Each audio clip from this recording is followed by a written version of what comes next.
Hello বন্ধুরা, আইএসএলের league শিল্ডের অঘোষিত ফাইনালে মুখোমুখি হয়েছিল মোহনবাগান ও মুম্বাই সিটি এফসি। যে ম্যাচ উপলক্ষে সেজে উঠেছিল যুবভারতী বিবেকানন্দ ক্রীড়াঙ্গন। ম্যাচ শেষে শেষ হাসি হেসে বাড়ি ফিরল কাতারে কাতারে আসা মোহনবাগান জনতা।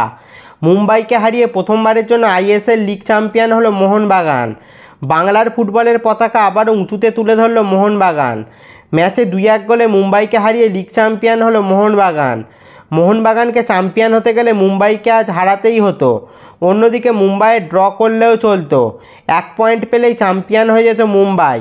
ম্যাচের কথা বলে 28 মিনিটে লিস্টন কোলাসোর গোলে মোহনবাগান 1-0 গোলে এগিয়ে যায়। দুর্ধর্ষ বিশ্বমানের গোল করেন লিস্টন কোলাসো। প্রথমার্ধ শেষ হয় মোহনবাগান 1 মুম্বাই 0 গোলে। এরপর দ্বিতীয়ার্ধে খেলা বেশ জমে ওঠে।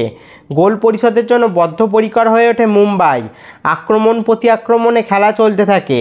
ম্যাচের 80 মিনিটে পেত্তাদশের পাশ থেকে দুরন্ত গোল করে মোহনবাগানকে ম্যাচে 2-0 লিড এনে দেন জেসন কামিন্স। মোহনবাগান 2-0 এগিয়ে যায়।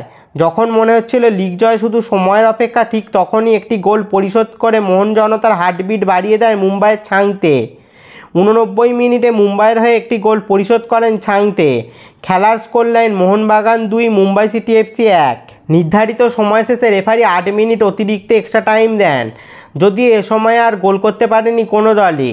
মোহনবাগান ম্যাচ জিতে নেয় 2-1 গোলে, সাথে জিতে নেয় কাঙ্ক্ষিত আইএসএল লিগ শিল্ডের ট্রফি। এরই মাঝে 91 মিনিটে বেন্ডন হামির লাল কার্ড দেখে মোহনবাগান 10 জনে হয়ে যায়, যদিও ম্যাচে তার কোনো প্রভাব পড়েনি।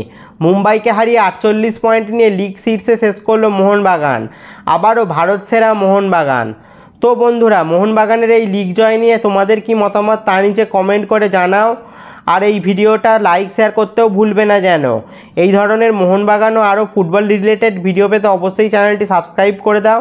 দেখা হচ্ছে পরের ভিডিওতে।